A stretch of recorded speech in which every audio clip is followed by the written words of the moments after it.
সমগ্র বাংলাদেশে ইনশাআল্লাহ আগামী 5 বছরে আমরা প্রায় 20,000 কিলোমিটার খাল খনন করব, যাতে করে এই খাল খননের মাধ্যমে একদিকে আমরা বর্ষার সময় হঠাৎ করে উজান থেকে পানি চলে আসে, নদী খাল সব বন্ধ হয়ে যাওয়ার কারণে উজান থেকে যখন হঠাৎ করে পানি আসে তখন দেখি যে আমরা নদীর খাল বিলের আশেপাশে যে বাড়িঘরগুলো আছে মানুষজনের, সেগুলো ভেসে যায়, গরু ছাগল ভেসে যায়, মানুষের কাপড় জামা নষ্ট হয়ে যায়, ঘরের জিনিসপত্র নষ্ট হয়ে যায়, ঘর বাড়ি নষ্ট হয়ে যায়।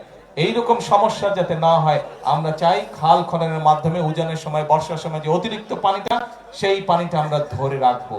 কারণ উজানের সময় যেই পানিটা আসে, আপনারা প্রত্যেকে এইটার অভিজ্ঞ, দেখেছেন আপনারা 7 দিন 10 দিন থাকে, তারপরে সেই পানির খবর নাই, আবার চলে গেল পানি, তাই না? কিন্তু এই পানিটা যদি আমরা ধরে রাখতে পারি তাহলে কি সবার উপকার হবে? সবার উপর। এবং সেজন্য এই পানিটাকে আমরা ধরে রাখতে চাই, যাতে শুষ্ক মৌসুমেই হোক বর্ষা মৌসুমেই হোক আমরা আমাদের কৃষক ভাইদেরকে পানি সরবরাহ করতে পারি, যাতে আমরা আমাদের কৃষির উৎপাদন বাড়াতে পারি। এবং কৃষির উৎপাদন এই জন্যই আমাদেরকে বাড়াতে হবে। ভাইরে, বাংলাদেশ বিরাট দেশ, একটা 20 কোটি মানুষ এই দেশে। এই মানুষগুলোর জন্য খাবার দাবারের ব্যবস্থা, আমরা এত মানুষের খাবার কি বিদেশ থেকে আনা সম্ভব? বিদেশ থেকে আনা সম্ভব না। এই খাবার আমাদেরকে মৌলিক খাবার দাবার, ধান, যেগুলা মৌলিক খাবার দাবার এই দেশে উৎপাদন করতে হবে। এবং আল্লাহর রহমতে আল্লাহ এই দেশের মাটিকে এত উর্বর করে দিয়েছেন যে আপনি যদি বীজটা পানি টানি দেন মোটামুটি ভাবেই সে ফসল হওয়া ধরে। কাজেই আল্লাহর নেয়ামত এই পানিটাকে আমাদের সঠিক ভাবে ব্যবহার করতে হবে মানুষের উপকারে। এবং শুধু এই খাল না, তো খালের পাশে যে জায়গাটা হবে সেখানে আমরা প্রায় 7,000 ইনশাআল্লাহ বৃক্ষরোপণ করব। এই বৃক্ষরোপণ করলে এটার পাশ দিয়ে মানুষ হাঁটতে যাবে।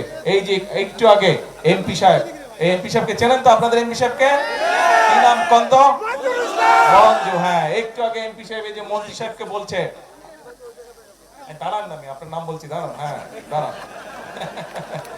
এই যে মন্ত্রী সাহেবকে বলছে, আমাদের এলজিআরডি মন্ত্রী সাহেবকে বলছে, এখানে আপনাদের রাস্তা যাতে হয় এই খালের পাশ দিয়ে, ইনশাআল্লাহ খালের পাশ দিয়ে রাস্তা করবো, যাতে আপনাদের হাঁটা চলার জন্য সুবিধা হয়, এলাকার মানুষ যাতে সুন্দরভাবে হাঁটা চলা করতে পারে, এখান থেকে সামনে যেগুলো এলাকা আছে সেখানে যাতে আপনারা যেতে পারেন। কাজেই আমাদেরকে সারা দেশে আমরা এইভাবে খাল খনন কর্মসূচি শুরু করেছি আনুষ্ঠানিকভাবে আজকে। এই খাল খননের মাধ্যমে আমরা যেরকম পানির সমস্যার সমাধান করব, একইভাবে এই খাল খননের মাধ্যমে আমরা দুই পাশে ফলের গাছ লাগাবো, দুই পাশে যেগুলা মূল্যবান গাছ আছে সেগুলা লাগাবো, যাতে দেশের সম্পদ বৃদ্ধি হয়। আরেকটা বিষয়, এখন যেহেতু খালে পানি নাই, নদীতেও পানি নাই, আমাদের কি করতে হয়? এই যে ডিপ টিউবওয়েল দিয়ে আমাদেরকে মাটির নিচ থেকে পানি বের করে আনতে হয়। এখন চিন্তা করে দেখেন তো, আজকে থেকে 10 বছর আগে আপনি যতটুকু গভীরে গেলে পানি পাইতেন, এখন পান আরো গভীরে যাইতে হয় না? কি আরো গভীরে যাইতে হয়? এখন আর অনেক গভীরে যেতে হয়। আগে যদি আপনি 50 ফিট গেলে পানি পাইতেন, এখন হয়তো 300 ফিট যেতে হয়, তাই না? ওই পানিও তো কমে যাচ্ছে, কিন্তু ওই পানি যদি কমে যায় তাহলে তো আমাদের করতে হবে।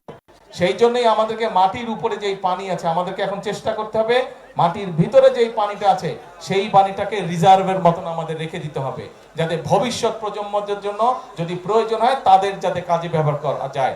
এবং আমাদেরকে মাটির উপরে যেই পানি আছে সেই পানিটা যতটুকু সম্ভব সৎ ব্যবহার করা যায় সুন্দরভাবে পরিকল্পনা করে, খাল খনন করে, নদী খনন করে আমাদেরকে মাটির উপরের পানিটা ধরে রাখতে হবে।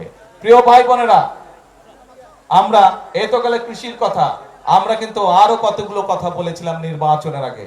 আমরা বলেছিলাম এই যে এখানে অনেক মা বোনেরা বসে আছে, গ্রিনেরা বসে আছে, আমরা বলেছিলাম এই সারা বাংলাদেশে 4 কোটি পরিবার আছে।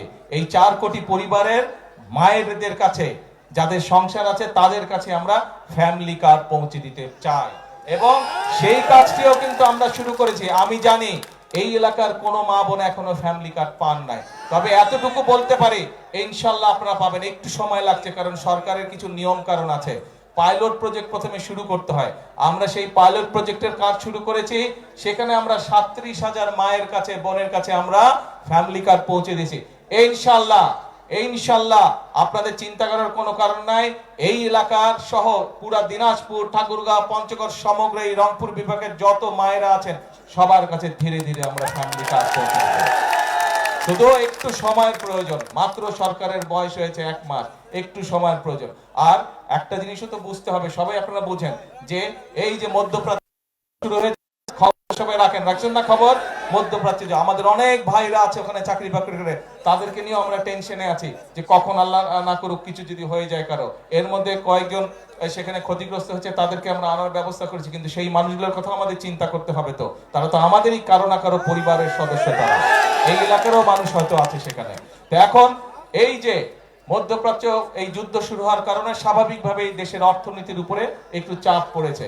এই তারপরেও আমরা যেই কমিটমেন্ট, যেই ওয়াদা করেছি আমাদের মা বোনদের কাছে, যেই ওয়াদা করেছি আমরা, সেগুলো কিন্তু আমরা ধীরে ধীরে ইনশাআল্লাহ বাস্তবায়নের কাজ এরই ভিতরে আমরা শুরু করেছি। প্রিয় ভাই বোনেরা, আমরা কিন্তু বলেছিলাম যে আমরা এই খাল যেমন কাটার কথা বলেছিলাম, খাল কাটার কাজ আজকে শুরু করেছে। ঠিক একইভাবে মা বোনদেরকে ফ্যামিলি কার্ড পৌঁছে দেওয়ার কথা আমরা বলেছিলাম, সেটির কাজও আমরা শুরু করেছি। একইভাবে কৃষক ভাইদের জন্য কিন্তু যেমন সুদ মওকুফ করেছি, আজকে খাল কাটার কাজ শুরু করেছি। একইভাবে আমরা বলেছি কৃষক ভাইদের কাছে আমরা, মা বোনদের কাছে যেরকম ফ্যামিলি কার্ড দিচ্ছি, কৃষক ভাইদের কাছে আমরা কৃষক কার্ড দিব, যাতে করে তাদের কাছে আমরা, তাদের পাশেও আমরা দাঁড়াতে পারি, তাদেরকে সহযোগিতা করতে পারি। এখনো শুরু হয়নি, ইনশাআল্লাহ আগামী মাস থেকে আমরা এটার পাইলট প্রজেক্টের কাজ শুরু করব। ধীরে ধীরে বাংলাদেশের সকল কৃষক ভাইদের কাছে, বিশেষ করে যারা ছোট কৃষক, ক্ষুদ্র প্রান্তিক কৃষক, মধ্যম কৃষক, তাদের কাছে আমরা এই কার্ডগুলো দিব, যাতে করে এই কার্ডের মাধ্যমে তারা বিভিন্ন রকম সরকারি সুযোগ সুবিধা পেতে পারে। আমাদের লক্ষ্য হচ্ছে কৃষকের পাশে দাঁড়ানো। বিএনপি, শহীদ জিয়া, খালেদা জিয়া ছিলেন কৃষকের বন্ধু। আপনাদের নির্বাচিত বর্তমান বিএনপি সরকার হচ্ছে কৃষকের বন্ধু। কারণ একটা কথা তো একটু আগে বললাম, কৃষক ভালো থাকলে, কিষানি ভালো থাকলে এই বাংলাদেশের মানুষ ভালো থাকবে। কাজে কৃষক ভাইদেরকে আমরা ভালো রাখতে চাই, কিষানি বন্ধুদেরকে আমরা ভালো রাখতে চাই। এই কৃষিকে আমরা শক্তিশালী ভিত্তির উপরে, বাংলাদেশের কৃষিকে আমরা শক্তিশালী ভিত্তির উপরে গড়ে তুলতে চাই। এখন আসেন আরেকটা খবর দিতে চাই আপনাদেরকে। এই আমাদের উত্তর অঞ্চল, এই যে দিনাজপুর বলেন, রংপুর বিভাগ বলেন, এইখানে যে জেলাগুলো আছে, ঠাকুরগাঁও বলেন, পঞ্চগড়, এটা কৃষি প্রধান এলাকা, তাই না? এখানে যেরকম কৃষকের এই যে যেই কথাগুলো বললাম, খাল খনন বলেন, কৃষি কাজ বয়, কৃষক কার্ড বলেন, তারপরে কৃষি লোন মওকুফ, এগুলা মানে এগুলা তো করেছি, কিন্তু কৃষি কাজের সাথে সরাসরি সম্পৃক্ত এমন অনেক ভাই বোন আছে না? এদেরও তো কর্মসংস্থানের ব্যবস্থা করতে হবে না? বাংলাদেশে অনেকগুলো বড় বড় কোম্পানি আছে যারা কৃষি সংক্রান্ত দ্রব্য নিয়ে মিল ফ্যাক্টরি তৈরি করেছে। আমরা এরই মধ্যে ওই সকল কোম্পানিগুলোর সাথে কথা বলেছি এবং তাদের সাথে এই আগামী সপ্তাহে ঈদের পরে ইনশাল্লাহ আমি তাদেরকে নিয়ে বসবো। এর মধ্যে কথাবার্তা আছে, তাদেরকে নিয়ে আমি ইনশাল্লাহ ঈদের পরে বসছি, যে এই এলাকায় যে এখানে ইপিজির আছে দিনাজপুরে, তারপরে ঠাকুরগাঁও আছে, পঞ্চগড় আছে, এই এলাকায় আর কি কি কৃষি নির্ভর মিল ইন্ডাস্ট্রি করা যায়, যাতে করে এই এলাকার যারা বেকার যুবক আছে, বোনেরা আছে, তাদের যাতে কর্মসংস্থানের ব্যবস্থা হয়, সেই উদ্যোগ ইনশাল্লাহ আমরা গ্রহণ করেছি।